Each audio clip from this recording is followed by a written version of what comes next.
That's right. We are right here, Sharp Facets Gallery this afternoon. I tell you what, you are in for a treat. We have Coach Mack in the building. Got him seated in a chair right there where we can keep our eye on him and ask him some questions this afternoon.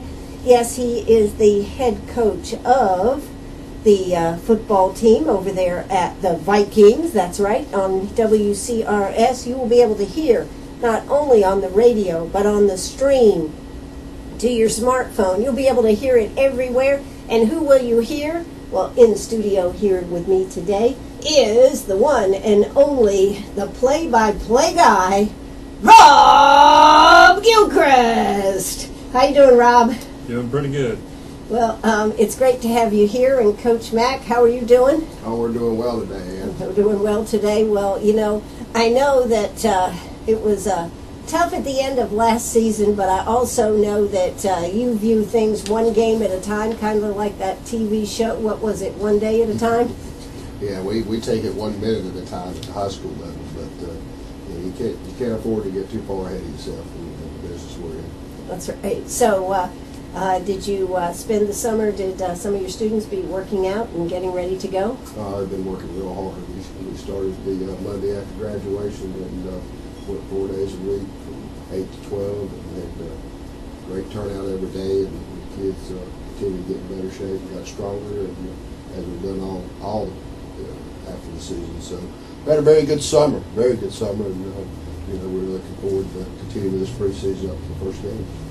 Well, I know one of the things that you think is so important for the students, though, on your football team, it's not just about the football, it's about all the other learning and getting good grades to be able to go on to college or whatever they choose to do. That's right, Andy. Football and all extracurricular activities, particularly athletics, which I'm the athletic director, is a supplement to your education. Hopefully, any youngster who is in our athletic program is going to be better prepared for the next step in life, whether it be academic in college or military or whatever adventure they have after graduation. They're better prepared than being in our athletic program, and that's certainly something we pride ourselves on. We said goodbye to Darius Neal. He went on to today to go up to college to play football, and Logan Gates will be joining and done it as well. And we've had many through the last 6 years go on to play college football, but many more to go on to the military and just be college students. So we're excited about all our family that's graduated there and moved on and done great things. Well, what's really interesting is that this is the 20th anniversary of Emerald High School. And I know, Rob, you just had your 10-year reunion, didn't you? Yes, I did. We had it right downtown, just down the road from here at Montague's. I had some help with it. Of course, as they do with every class, the class president is in charge of all the reunions and notifications and things like that. We had a great class president, a good friend of mine, A.C. Cogburn, Clemson grad, one of my good friends. Lives up in Connecticut now. He came down, he put it on Facebook. It's not official or it's not known until it's on Facebook, as I always like to say. And everybody we all went up there, and there's about 30 of us. I graduated out of class at 185, but to see a good number show up, and of course Mr. Graves, who was the principal for the 10 years. His last year was actually my last year at high school. Just to see him there and a couple of the teachers from our time, and just catching up and recollecting on old memories and just having a good time, like we never left or never ended our conversations when we used to hang out in high school. It's just good to see everybody, and it's great to be a part of such a great school and a great program, celebrating 20 great years. Who knows if they'll do something special this year at homecoming or one of the big games this year. But it's just good to be a part of a great school like Emerald. Absolutely. We're actually going to have Chuck Graves on, and he's going to take us back to that first year when the Vikings got their name and how they picked the mascot and all that good stuff. So looking forward to sitting down and talking to him. But I know we want to find out how the team is doing, and I know, Rob, that you just live, breathe, and die this stuff. So what would you like to talk about here with Coach Mack this afternoon? Well, just a few things, Coach. First off, we went 6-5 last year, 4-3 in the division in Class 3A, Division 1, or Region 1, I should say. What are your thoughts and reflections on how that season and the team overall just grinding it out week after week to that first round matchup with Greer that came down to the wire? And they also changed divisions last year, didn't they? They did. We're on the move again, this time from Class 3A Region 1 to Class 3A Region 2. It's Central to Northern Greenville County Schools. We'll be playing teams like, Southside, Greer, who played in the first round last year, Blue Ridge, Chapman, Travelers Rest, Berea, and Eastside. Very good quality programs. It's always something that Coach Mack says, whoever we have to face year after year, whether it's the same team, we love to get rivalry started. But with the SCHSL kind of changing their ways every 3 years or so, you just got to be ready to play whoever's on that other sideline across from you. Sure. So what do you want to ask Coach Mack here?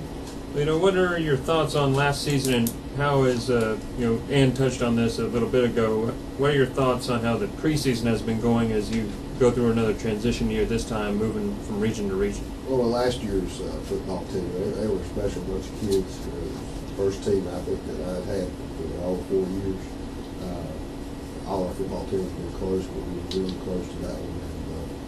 And they played tremendously hard every night. Fought through a lot of adversity. It was a very demanding schedule. I thought they represented us very well. They never went down easy right up until the last game. What you did, they had a tremendous running back. I know the crowd as much as we needed to. Came up just short of that football game. Came up just short in the Daniel game. But I was awfully proud of them. Thought they represented us well. They competed hard. They got better from week to week. So we got no complaints about that football team. There's a lot of special guys in that class, and they just kept setting the bar higher and higher for our program. And what about this year? How many returning are going to be returning with the team? Well, we've got a good bit on defense, and we returned 3 of our starting defensive linemen, with Shavika and Johnson and Onassis Williams. So those 3 will be kind of like the foundation of our defense. We've got Kelly coming back at linebacker, that exceptional year last year. We have Justin Watson, who had 9 interceptions coming back, playing in the secondary along with David Johnson and Kay Jason Chamberlain. So with those guys right there, a few add-ins, we've got Brandon Clark coming back. Brandon was starting for us and broke his ankle the second game of the year. He was a sophomore who started. He'll come back and get a lot of time. So we feel real good about the returners on the defense and the folks that we're plugging in. That hopefully defense, particularly early in the season, can be a backbone and carries until we get the offense up and running. So this year's team is exciting. There's a lot of good things to look forward to. Offensively, we've got Isaiah Brown that started the last 2 football games for us and played in 3 of the last 4. That experience we hope is going to help him this year. He's a very dynamic football player who can not only throw the football accurately, but can hurt you with his legs. So he's a very exciting kid to watch play. And we're going to be replacing a lot of skill kids. A lot of our production walked out the door with graduation. We lose a kid like Yates and Neil Hackett and Kadarius Neal. Those are guys that have big offensive numbers. So we're going to need kids to step in and fill some of that production. And if we can get those kids up to speed, offensive line-wise, we're returning Austin Waters at center, which is always a good thing. He'll be the backbone of our offensive line. He's got the most experience coming back. He's probably our best football player up front. We also have 2 young kids that started sophomores and coming back. Alton is coming back at right guard. He's a big fellow, good football player. Griffin Smith's coming back. He played a lot. We moved those 2 kids, Alton Norman and Griffin Smith, from tackle to guard. So while they're coming back, they are learning slightly different positions. So we have those 2 coming back with Jamie Bowman, who played about, Griffin actually broke his leg in the game last year. So Jamie Bowman actually got about 4 or 5 games of experience. So he has some experience coming back at tackle. So we look to be improved, hopefully, at offensive line. And like I said, if we can get some skilled kids to come through, and some of those kids are going to be. J.P. Parker's coming back. J.P. was a very dynamic football player last year, sophomore. So we need him to continue what he did last year, if not add on to it to help the production. We lost Hackett and Neal. So if we can get really well, it's coming up for the JVs, who's had a great spring football practice and had a very good preseason so far. We're looking for him to add production. So it's just a matter of getting the offense up to speed and filling in the loss of production and making sure that the defense is as solid as we hope they are. Wow, okay. Oh, by the way, we do have Will Tyler returning as a 4-year starter at kicker, which is also a very big part of what we need to do. Really, not only play good defense, but obviously be good in special teams, which will be led by his kicking and punting. Well, there you go. We are here with Coach Mack and Rob Gilchrist. Let's hear a quick word from our sponsors that make all this possible. You will be able to hear Emerald Viking Football right here on WCRS Friday nights. That's right. It's going to be a great season. We've got our broadcasters back, Jonathan Graves and Rob Gilchrist, who is with me here today. So we'll be right back. Don't you go away. Oh, that's right. We are right back here, Sharp Facets Gallery this afternoon. Yes, it's Meet Me at the Diner. Yes, I don't know if you've heard this or not, but we went down to the South Carolina Broadcasting Association's awards banquet Saturday night, and we walked away with 2 more awards. One for the award-winning Meet Me at the Diner, and one for commercial production. So I thank you very much for everybody making this happen and come together. So it was pretty awesome. So here we are talking about Emerald High School football, but we've just been talking about Clemson here. And since Rob is such a Clemson fanatic, and I happen to ask you about your son, who is helping manage with the Clemson Tigers. What's going on, Coach Mack, with Clemson? You said you're real proud of your son. Well, I'm proud of my son, and I get it secondhand. But I think they're excited about another football season. But I haven't had enough time keeping up with the Emerald Vikings, so I'll make it other privilege to talk about Clemson. But I know that my son's having a ball, and he loves going to school there. He's had experiences that he would not have had had he not been associated with Coach Story in the football coach. So his mom was tickled with that. He was part of that team. So, That's I live awesome. with that. But, No. It's a great institution, and we're tickled to death that he's part of it. That's terrific. Now, Rob, what's your prediction since you follow Clemson so much? We'll take a little break from Emerald, and you can pontificate on how Clemson's going to do this year since you watch them so much. Well, I keep up with the team. During the commercial break, we were talking about the rings that his son now has. He's got 2 bowl rings that are about the size of huge marbles, and but it's just following them. Having such a strong lineage to him. My dad went there. He was class of '76. My uncle, he went there as well. I had a cousin who was in the military, graduating there a couple of years ago, and so many friends from high school go there, and I just look forward to it. I tell people, yeah, I love going up there to Death Valley to the football stadium, but I go there, it's like their quote on the entranceway is, in season, every season. That is the honest to goodness truth.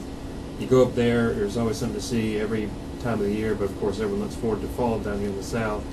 But looking up forward at the season, just how last year went, had the real tough loss against Florida State. I was there at that one. I stayed through till the end. A lot of my friends were asking me, it was 51-14, just a tough loss, and they asked me, did you stay the whole time? I was like, I'd stay win or lose because I've been through enough. And the Carolina loss was tough to take, but there's the only 2. We went to the Orange Bowl, battled out with Ohio State, came out on top in that one. Coach Mack's son got a pretty nice ring front for it. And but looking forward to this year, we've got Louisville, Syracuse coming down to Death Valley this year. Louisville's joined the ACC for the first time.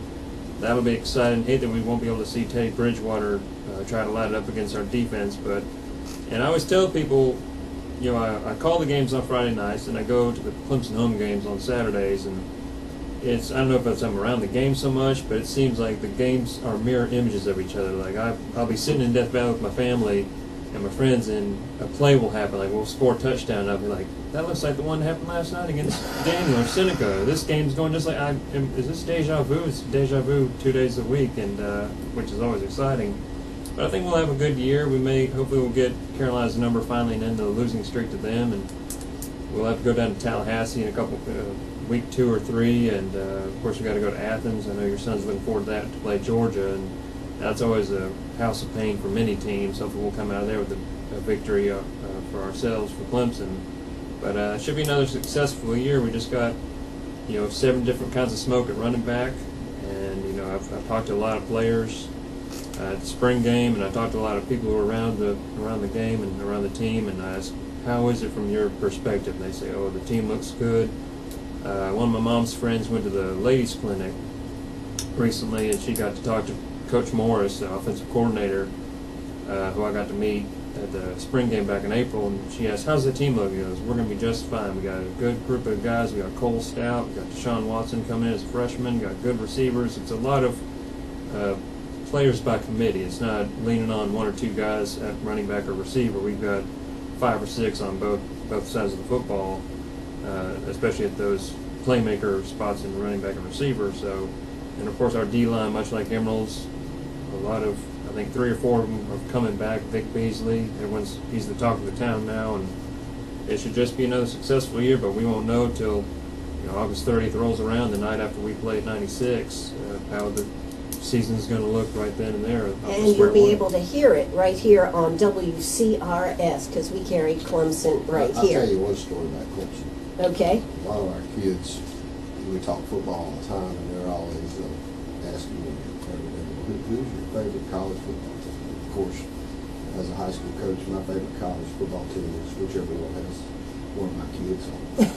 And so now, obviously, Clemson's drawn a little more attention with Matthew, my son, being part of the program. But back 5 years ago when I came here from Anson County, a lot of people said, what was the toughest part of leaving? I said, the toughest part of leaving Anson County was leaving a young man by the name of Stephon Anthony. Stephon Anthony played for me in Anson County, and obviously Clemson fans would recognize that man as a starting middle linebacker, the kid that made the interception with Silver Harrisburg. So we'd have had him back for 2 more years in Anson, so that was kind of tough leaving that kind of kid. Stephon's not only a great, unbelievable athlete, he was as good an athlete as he was a better person. That's part of what makes him so special. So, make a long story short, obviously, I got some feelings for Clemson now that I wouldn't normally have with Stephon being there and my son Matt.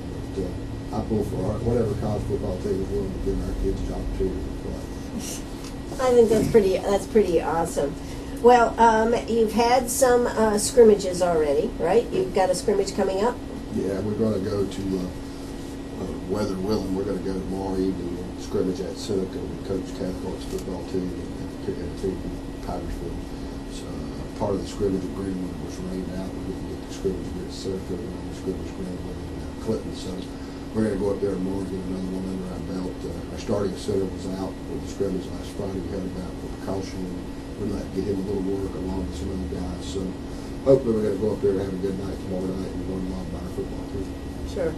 And, of course, that's where that's going on the road. I mean, that's tough, isn't it, going on the road, Coach? Yeah, it is. And, well, we've been road warriors. Since we got to 3A, was a Region 1, the travel was quite a bit, obviously, when you look at the schedule. But the near Region 1, it travels even farther. So it'll probably do our football team good to practice that some. So going to Seneca is something that you don't quite get used to those kind of trips, but it's something that we've done before. So it'll be good practice for what we got coming up during the season. Absolutely. Well, hey, it's time for South Carolina Radio News. After we come back, we'll have Coach Mack and we'll have Rob Gilchrist, and we'll talk some more about Emerald Viking Football. Are you a pirate or a pack rat? Do you have a vacation of a lifetime sitting in the attic? Or a college tuition hung on a wall? Or is a fabulous retirement hidden in your jewelry box? Bring those items to Sharp Facets Gallery. We can establish value and buy from you or sell for you. And so ends another chapter at Sharp Facets Gallery, 72 Bypass, and on the web, sharpfacets.com. Oh, that's right. We're right back here. Yes, it's 4:36 in the afternoon. We have Coach Mack, the athletic director for Emerald High School, and of course we have Rob Gilchrist, the voice of the Emerald Vikings, of course, along with Jonathan Graves, the stat guy. I tell you what, it's quite a team effort that you two have, and you have really quite a synergy going between the two of you after doing this, 5 years? This will be our 5th year officially, week 2, because when we started, we had Guy and Riv on the other staff, and when we played at 96, we lucked out because we had the 2 stations then, and so we just had a 3-man tandem work that game at 96. We'll be this year for week 1. Always excited to go to Wilson Campbell every 2 years. And then week 2, Jonathan came in. I remember you called me up the week after, like right before the 96 game. So we'll have somebody work with you. I've got a couple of guys I'm talking to, and then you told me it's Jonathan Graves. I'm like, awesome. Because we went to elementary school together when we were little kids. Of course, his dad, 10-year principal at Emerald, always just two great individuals, and to know that they're father and son just tells you what a great family they have there. Of course, his younger brother Steven's a good guy. You know, the whole family just hard-working, dedicated, and getting to work with Jonathan, it works. And a funny story from a couple of years ago, my one of my sisters, when she lived in North Carolina at the time, she listened in one of our games. On the internet, I guess. On the internet. Yeah, that's right. That's right. WCRS 1450am.net. And she listened to the game, and she tries to hear it in, and my parents try to listen, and I've had a lot of friends listening, and friends and family and things like that. But she listened to a game, and she called me up the next day or a couple days later. She's like, "You sounded great on the radio." And she asked, she was like, "What's y'all's system in the booth?" Like, she thought we had, like they have in the old school baseball arenas, the little switch box where you switch the little lever back and forth. It's your turn to talk, my turn to talk, so we went back and forth. He goes, "Do you have something like does your light come on when it's your turn to talk, or is it his light come on?" I was like, "No, we just talk. We stand there in the booth, we got our headsets on, we're calling the action, just keeping everything in our peripheral, and we try not to be one of those tandems, those duos in the booth that, their sentences run together, you don't know who's talking when or what." And she was like, "Oh, that's great. I mean, how long have you been doing this?" Like 3 or 4 years. "You guys sound like 10-year, 20-year veterans, because you're not." She's like, "I can't tell you how many times Josh, my brother-in-law, is listening to a game on the radio, and the guys are just overlapping each other, one after the other.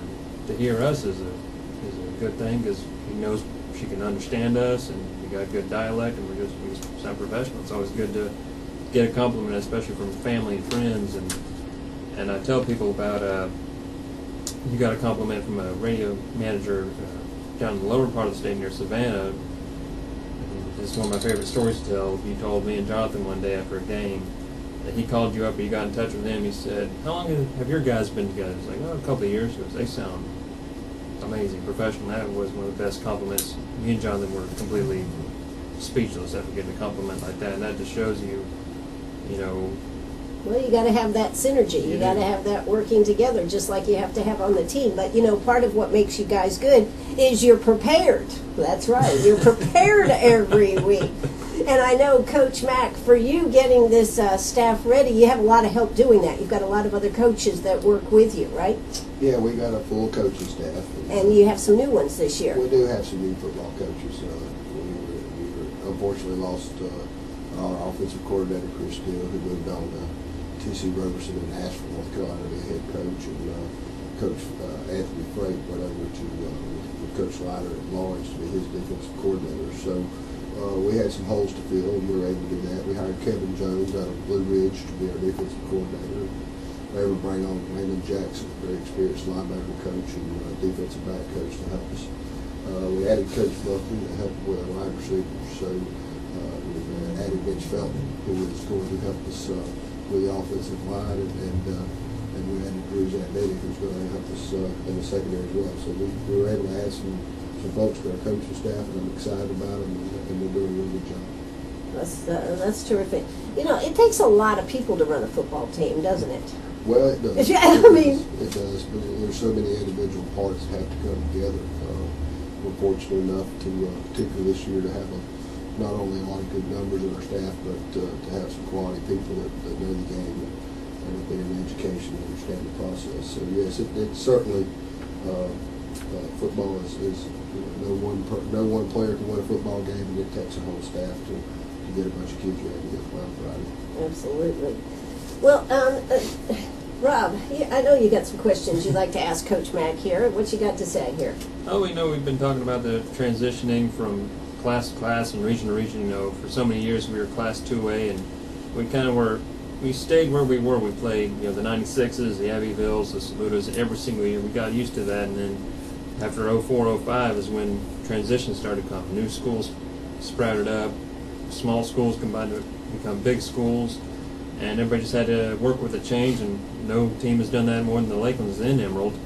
And that's what Coach Mack always delivers every week. Is doesn't matter who we play that coming Friday, whether it's a team we played before or a new region team that we have to play. Just be ready and do what you can and try to get that W.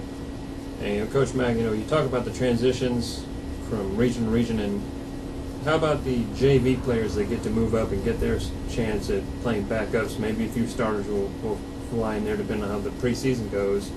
But how have the JV players that moved up to varsity level been doing during the preseason drills and scrimmages that you are really taking note of? Well, one of them is Willie Reynolds, who's scheduled to start in the backfield.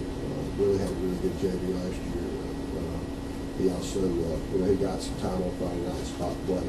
But his role is looking to increase significantly. He's had a great, like I said, he had a great spring practice, running the ball with a lot more authority. And so far in the preseason, has done a nice job for us. So we look for a big contribution from him. We'll have several move up and do a good job. D. Driven on the defensive side was a full-time JV player. He played a lot of football on Fridays. Spot played on special teams a good bit. Actually played on defense. You might remember he was the youngster that blocked the punt at Daniel and scored with it. So D scheduled to start for us on the defensive side. So those two are a couple of guys coming up that will look to break into the starting lineup. But we've got others that will play significant reserve roles and they'll be on special teams. So we're quite pleased with the kids that moved up, particularly those two. And it's always good, I remember that play with Drennan. We get our rosters every week to prepare for and call during the action. We're just naming names, numbers, talking about their backgrounds or how they've been playing. And it's always good, I guess, those JVs that get a shot with me and Jonathan always call them the no-name boys. And after that play, we were like, I don't know that kid's name, we'll try to get it, but if he plays like that for the next 2 or 3 years, I'm sure he's a JV guy. We're okay with that, but we'll get his name soon. You'll know who it is coming when he moves up to the varsity level. And we had worked that particular block in practice all week, and we knew D was the guy for it because he's got good size and good speed. Unfortunately, during the Monday we practiced with the guy, so we couldn't put his hands on the ball, couldn't block it. Tuesday we practiced it, he didn't block it. Wednesday we practiced it, he didn't block it. I don't know what it was. I said, we're going to go with the kid. And we called it, and I was down the first time he ever blocked the punt in his life was a day, scooped it and scored. So sometimes most of the time what you see in practice is what you're going to get, but not every time evidently, because he had struck out in practice, but he sure hit a home run that night. You get a lot of good kids coming up from Westview, don't you? Oh yeah, that's our feeder school, and they're our lifeline. Coach Tommy down there does a nice job, and we couldn't have a football team without Westview. That sounds great. Hey, let's hear a quick word from our sponsors when we come back. I know Rob will have more questions for the coach, and I'll try to throw a few in too. So don't you go away. That's right. We're right back here. Emerald Football right here on WCRS Friday nights. How many days is it, Rob, till football season officially opens? You haven't got it counted down yet? I've been counting down since the day after the Greer game. We're in the low 20s. I know, and I joke with John. It's like, I'm ready for next season as soon as this season ends. Bring on August, but it's just a couple weeks away, and it's good. We talk about moving from region to region and class to class. That can get kind of old, because Coach Mack, I know, talking to him in the interviews and the post game, he always wants to build rivalries with teams, especially region teams, because you want that notoriety and you want the build up. Like, oh, we got to play this team again. Let's get ready for them. They got us last year. Let's get them again. But when you move, you're like, we just got to get something. But that's the great thing about non-region schedules is that never changes. We'll have a new one. This year we're not playing Ware Shoals in week 2, but the good thing is we switched them out with our old friend Daniel, and we got to go up there to Daniel High School. Beautiful. I think the school's about 3-4 years old. The new high school is there at Singleton Field, and it's one of the best venues I've seen in some time. Aside from, of course, good old Frank Hill Stadium, we love going there more than any place. But we lucked out with that because we didn't know, I'm sure, before they made the switch around with the non-region, we'd get to play 96. Of course, we play Abbeville week 3. And I know when Ware Shoals dropped out, or however that went, We're like, oh, we're going to have to play another new team. But they said, no, we're scheduling Daniel for you. We're like, that's perfect. We played there last year. We came real close to getting a big win up there. Oglesby just took care of business against us. It was a tough loss for our boys. Only losing by 7 in that game, but at least with those three, we have that notoriety. Of course, we've got the small town rivalries with 96 and Emerald. I always love playing them because everyone's got friend connections. I know I've got family connections in both cities, so it means a lot when we play those teams. And then getting to play Greer, the team we played in the playoffs last year, week 1 at home to start off region play is those first 4 games to get us started, especially the first 3 to play against I just want to say this. The first year I was, the color girl, right, for football there, and we won a game, and I don't remember what it was, and they go, oh, well, Ann, it doesn't really matter because it doesn't count. And I was like, and here we go. We won a game, and it doesn't count because it's one of the first 4 games. I never understood that, but life goes on. But Coach Mack, as you're getting ready for this, 96 you'll be over there. What do you think about the new coach over there? Well, Coach Doolittle, outstanding man, does things the right way, tremendous record in coaching, been successful there before, and I'm sure he'll have his group ready to play. And he's a formidable competitor right now. I think a lot of coaches do. Okay, so but you'll be ready, and the guys will be ready, right? Well, I would hope so. I think that that we've always that game's always been pretty special, and it's always well attended, whether it's down at 96 or Keelan Stadium. So it's a big crowd, it's exciting, it's the opener, and it'll be a lot of fun. Absolutely. So, anything else you can tell us about the team coach that you think is germane that we need to know getting ready for this year? Well, I think we've covered a good bit of it. We've got some exciting football players. We've got a good group of youngins.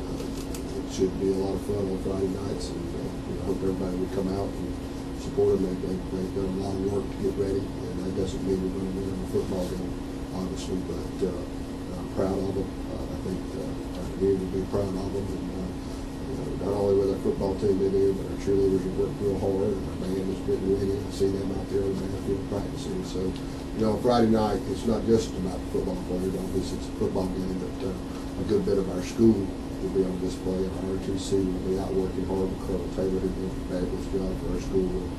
Our band will be there, cheerleaders, like I said, and the PTO doing their part out there. My goodness. Good bit of our student body. So,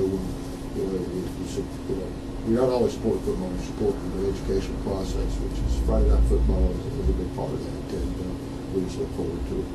Absolutely, and if you can't go to the game, you can listen to it on the radio.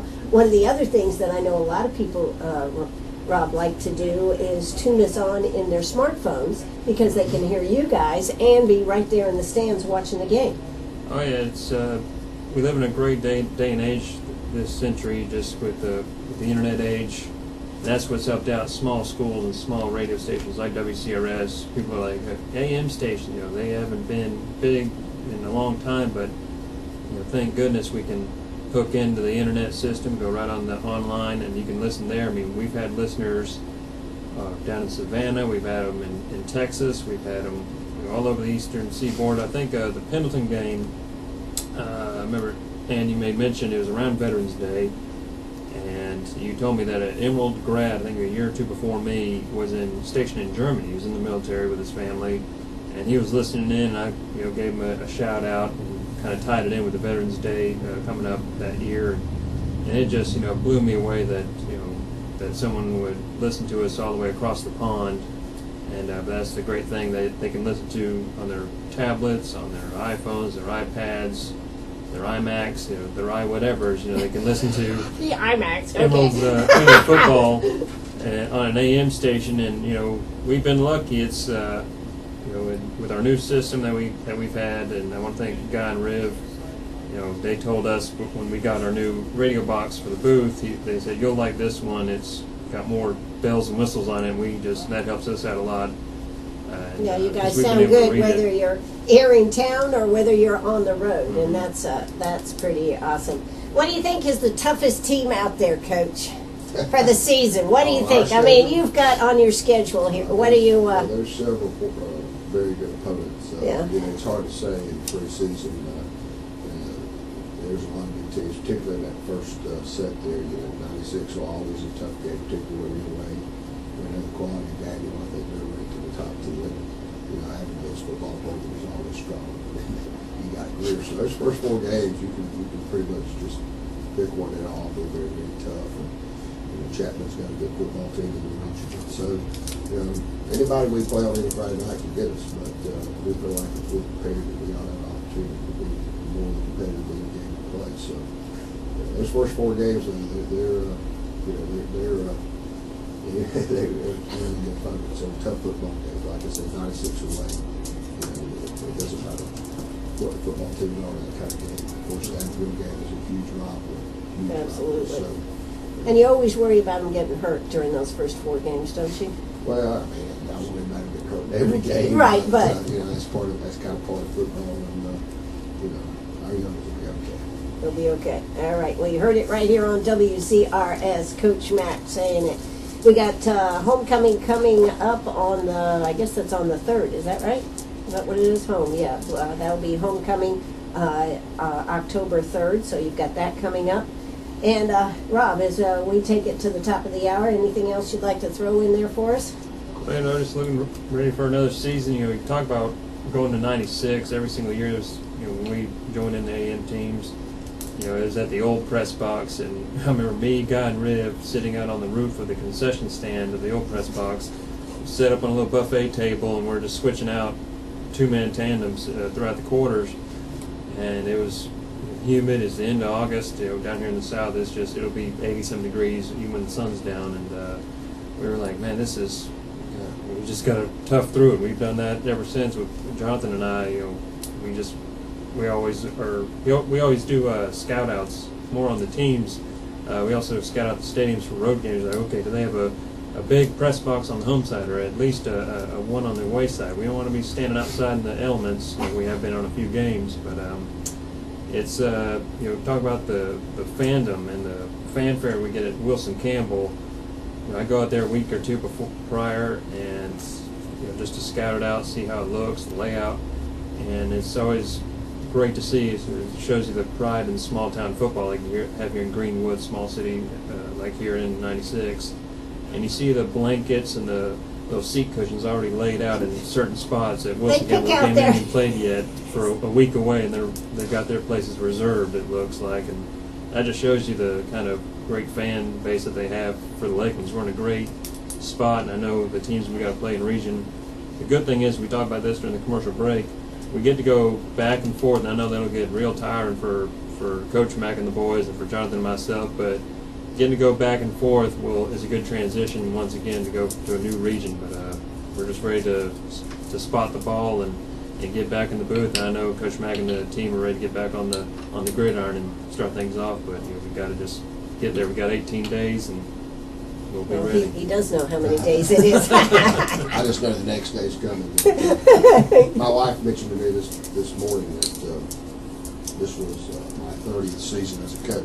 30th season, wow. I started in 1984, not as a head coach, but as a coach on the football team. She also reminded me that this will be her 27th season as a coach's wife. I think they probably have it harder than the coaches themselves. So that's another shout out right there to my wife, because I know how hard it is to be a coach's wife. Absolutely. Well, it's been great having you here. You are listening to WCRS right here in Greenwood. Coach Mack, we wish you all the success. We'll be right here supporting you every step of the way. Thanks for coming out this afternoon. We thank WCRS for covering the Vikings, and I know our kids and our parents are proud to be on this radio station, so thank you for all you do. Absolutely. And Rob, I know you're excited. You're counting down the days, and the season will start on the 29th. You'll be able to hear it right here on WCRS. That's going to do it for us. This is WCRS. Bye-bye, everybody.